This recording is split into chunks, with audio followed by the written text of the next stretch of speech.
Magandang araw po sa lahat ng mga viewers po natin, subscriber po sa ating channel sa Kuya Jess TV. Ngayong araw po, gusto ko pong ituro sa inyo kung paano po mag-edit ng mga videos po natin gamit yung KineMaster na application po. Sa akin is naka-install na po, so no need na po na install ulit. So ngayon, i-open po natin, hanapin na lang po natin dito sa so pwede natin i-open lang pero dito lang tayo sa talaga niya icon. So, i-click natin yung KineMaster natin. Okay. Sandali lang po kasi mayroong mga content na kasi. So, dito tayo sa niya, pinaka main talaga niya. So, i-click natin yung create new natin.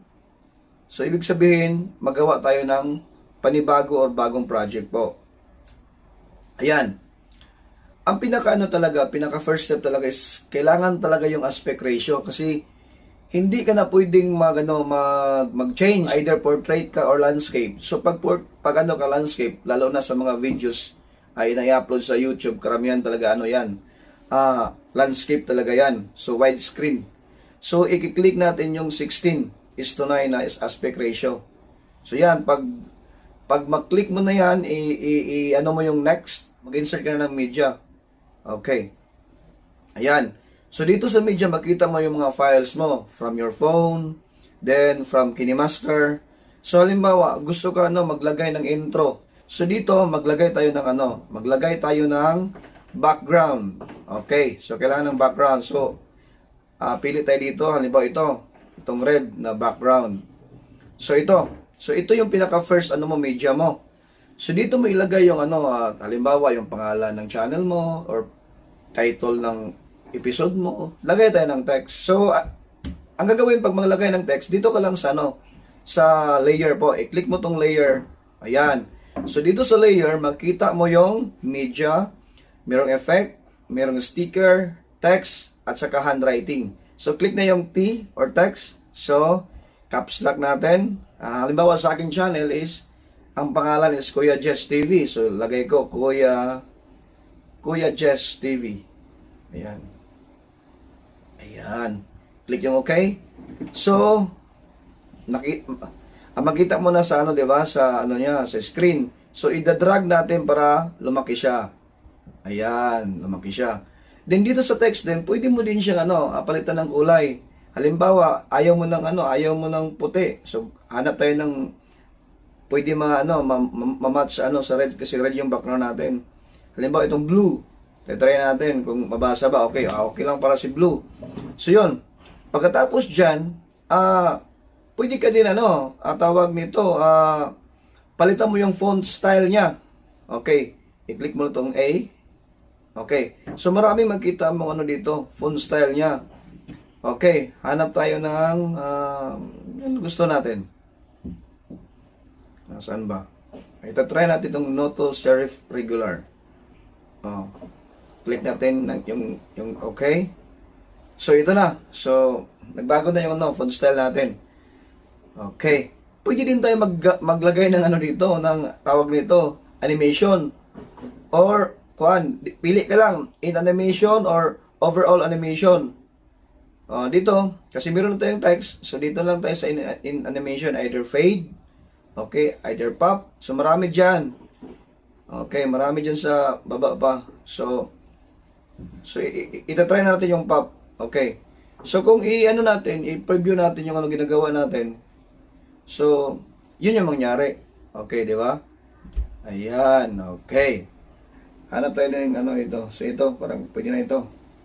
So, ngayon, lagay na naman tayo ng text na naman. Kasi title nga, magsulat tayo ng titulo ng natin, ng content ng video natin. So, halimbawa yung sa akin is yung sa kanta ko, Burgusanon. Yan, okay. So, pwede pa rin tayo dyan magano ng font style. So, yung iba na naman font style. Try natin ito. So, ano ba ito? So, pwede natin palitan ng kulay. So, pula. Di ba?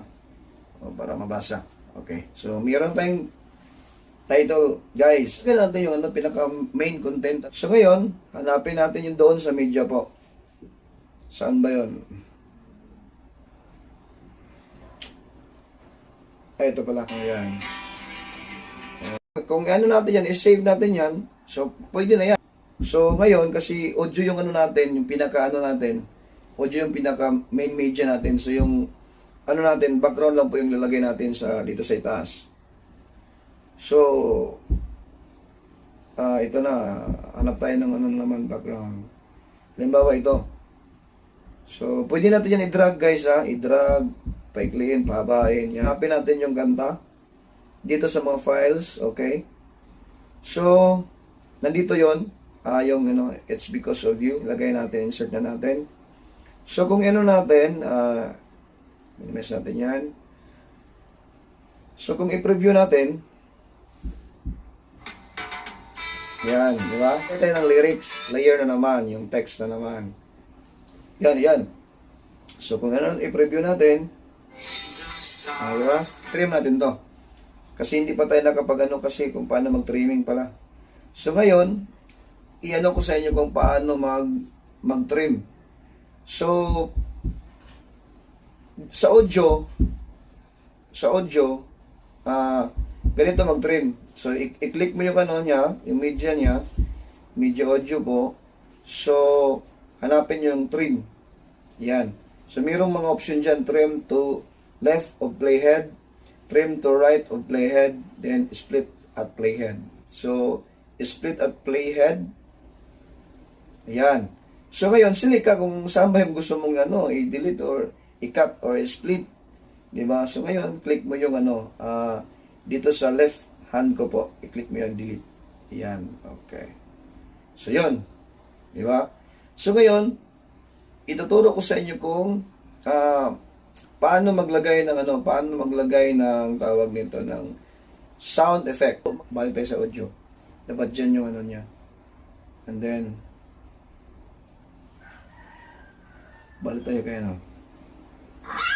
yan pala.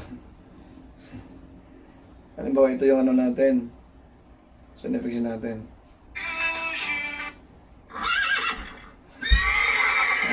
So yun. So yung maglagay, kung paano maglagay ng sound effects. Mo to maglagay ng subscribe button po sa pinakadulo. Kasi para at least reminders kasi yun sa mga sa mga viewers, sa mga watcher ng natin na mag-subscribe sila sa natin sa channel. Kasi idagdag yan. Puntos pag mag-subscribe sila. So ngayon, balik tayo kay media. So meron akong downloaded na subscribe button po. So, click natin yan. So, yan. Okay. Preview natin.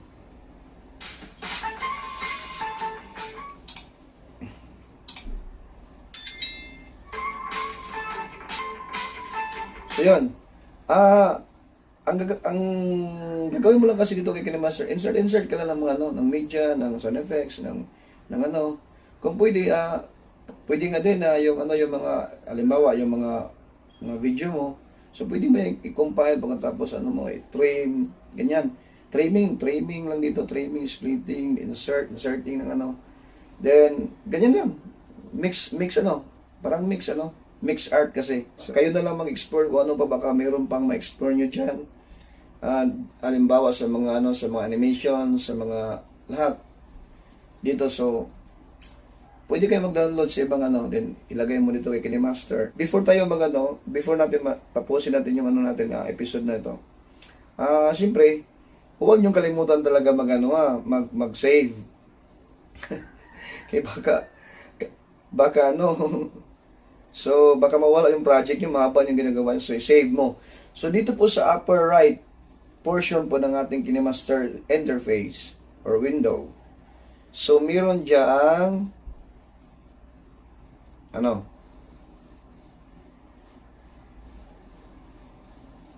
save.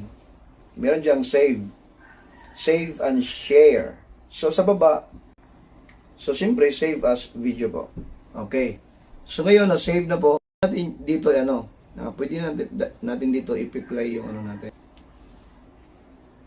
So, yun yung mga basic po from from tawag na setting aspect ratio, and then inserting media, either video po or audio po, and then from splitting ng mga media natin, either video pa rin at saka audio pa rin. Then paglalagay ng mga background, paglalagay ng mga text, okay, paglalagay ng mga text, then paano lagay ng kulay sa ating mga text, lahat. So sa akin yun lang yung basic. So paglagay pa rin ng animation, so kasama natin sa natin kanina, animation, so lahat. So nandito na lahat. Thank you, maraming salamat po sa lahat ng mga viewers, subscriber po. Abangan nyo po yung mga susunod kong tutorial po. Maraming salamat at magandang hapon.